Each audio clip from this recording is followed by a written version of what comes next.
জান্নাতে যেই তিন শ্রেণীর মানুষ প্রবেশ করবে, আল্লাহ তাআলা আমার কাছে সেই তিন শ্রেণীর মানুষকে উপস্থাপন করেছেন, তাদের বিষয়ে আমাকে জানিয়ে দিয়েছেন কারা সেই সৌভাগ্যবান মানুষ যারা জান্নাতে সবার আগে প্রবেশ করবে।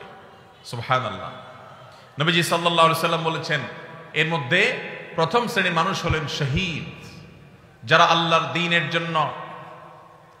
দ্বীনের জন্য ইসলাম এবং মুসলিমদের দুশমনদের বিরুদ্ধে জিহাদে রত হয়ে যারা শাহাদত বরণ করেছে, নিজের জীবনকে বিলিয়ে দিয়েছে, এই শহীদদেরকে আল্লাহ তাআলা জান্নাতে সবার আগে প্রবেশ করাবেন। আল্লাহ তাআলা আমাদের সবাইকে শাহাদাতের মওত এবং শাহাদাতের মৃত্যু আমাদের সবাইকে নসিব করুন। দ্বিতীয়ত, নবী সাল্লাল্লাহু আলাইহি সাল্লাম বলেছেন, ও আফিফুন মুতাআফফিফ, যে মানুষ তার চরিত্রকে কোন প্রকার কালিমা লাগতে দেয় না। ময়লা থেকে যেরকম আমরা আমাদের কাপড় চোপড়, আমাদের আঁচলকে তুলে ধরে বাঁচাবার জন্য আমরা সংগ্রাম করি, সমাজের চতুর্পাশে হারামের হাতছানি, অবৈধ সম্পর্কের জোয়ার চলছে, এইরকম পরিস্থিতিতেও যে মানুষ তার চরিত্রকে বাঁচাবার জন্য সংগ্রাম করে, চেষ্টা করে, পরিশ্রম করে, সাধনা করে, জয়ী হয়, নবীজি সাল্লাল্লাহু আলাইহি সাল্লাম বলেছেন, এই চরিত্র সংরক্ষণকারী মানুষটা যে হারাম রিলেশনে জড়ায় নাই, আল্লাহ তাআলা জান্নাতে এই লোককে প্রথম প্রবেশ করাবেন। আর তৃতীয়ত হলেন ওয়া আবদুন আহসানা ইবাদাতাল্লাহ ওয়া নাসাহা লিমাওয়ালি, যেই কৃতদাস আল্লাহর ইবাদত ভালো করে, আবার তার মালিকের কল্যাণও কামনা করে, মালিকের কোনো ক্ষতি চায় না, অর্থাৎ বান্দার হক আদায় করে, আবার আল্লাহর ইবাদতটাও সুন্দরভাবে করে, সেই কৃতদাসকেও আল্লাহ তাআলা জান্নাতে সবার আগে প্রবেশ করাবেন।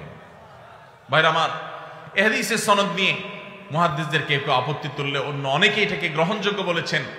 এই হাদিসের আলোকে আমরা যারা আমাদের চরিত্রকে হেফাজত করতে পারবো, আল্লাহ রাব্বুল আলামিনের এই বিশেষ পুরস্কার, সবার আগে জান্নাতে যাওয়ার সৌভাগ্য আমাদের অর্জন হবে। আল্লাহ তাআলা আমাদের সবাইকে সেই সৌভাগ্য অর্জন করার তৌফিক নসিব করুন। যুবক ভাইরা আমার, চরিত্রকে হারাম থেকে বাঁচাবার জন্য কারা কারা নিয়ত করেছেন একটু হাত তুলুন তো।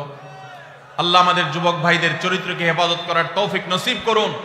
আল্লাহ কোরআনের মজলিসে তারা ওয়াদা করেছে, আল্লাহ এই যে হারামের যে হাতছানি, আমাদের যুবকের ইমানকে হরণ করবার যে শয়তানের চেষ্টা, এটা থেকে আমাদের যুবক ভাইদেরকে আপনি বাঁচিয়ে দেন। আল্লাহ ইমানি শক্তি দান করেন, আল্লাহ ইমানি জোয়ার দান করেন, ইমানি চেতনা দান করেন, ইমানি তেজ দান করেন। আল্লাহ এই যৌবনকে তোমার দ্বীনের জন্য কোরবান করার তৌফিক দান করেন। আল্লাহ হারাম থেকে বাঁচার মতো শক্তি আমাদেরকে দান করেন। ভাইরা আমার, আমরা যদি আমাদের চরিত্রকে হেফাজত করি, লাভ কি আমাদের না আল্লাহ? আমরা যদি আমাদের চরিত্রকে হেফাজত করি, লাভ কি আমাদের না আল্লাহ? আমাদের। ভাইরা আমার, কি লাভ?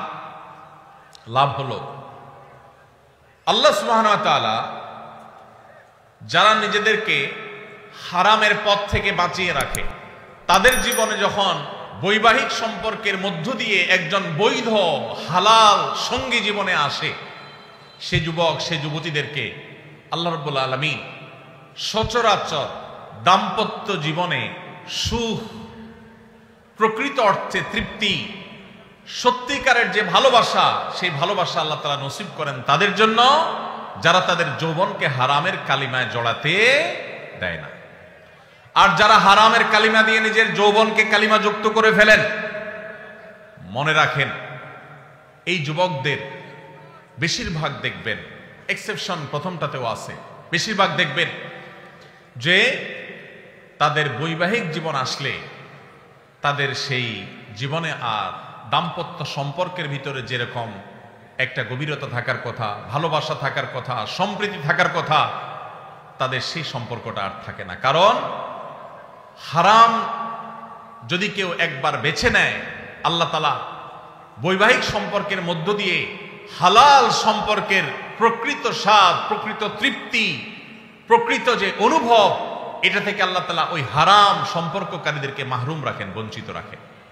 এই জন্য ভাইরা, দুইটা অপশনই আপনার সামনে আছে। মনে রাখবেন, শয়তান খুব ভালো করে জানে, আল্লাহ কোরআনে বারবার বলেছে শয়তান আমাদের প্রকাশ্য শত্রু। শয়তানকে আমরা দেখি না, অথচ আল্লাহ প্রকাশ্য শত্রু বলেছেন। কারণ শয়তানকে না দেখলে কি হবে? তার সব ক্রিয়াকর্ম প্রকাশিত। শয়তানের কাজগুলো দেখা যায় কি যায় না? এই শয়তান আমাদের যুবকদেরকে তাদের ঈমানের তেজ নষ্ট করে দিতে চায়, তাদের ঈমানি তেজকে ভোঁতা করে দিতে চায়, এই জন্য তাদেরকে হারাম সম্পর্কে আনতে চায়। এই জন্য ভাইরা, আমাদের চরিত্রগুলোকে আমরা হেফাজত করার সংগ্রামে জয়ী হওয়ার চেষ্টা করবো তো ইনশাআল্লাহ।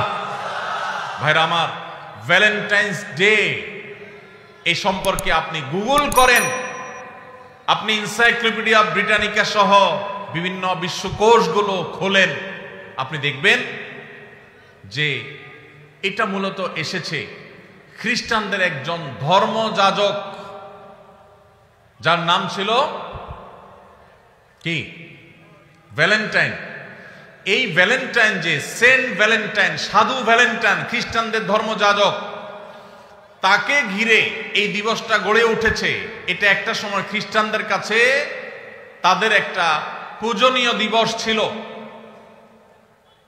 বহুকাল পর পৃথিবীর বহু দেশে এই দিবস উদযাপন নিষিদ্ধ হয়েছে।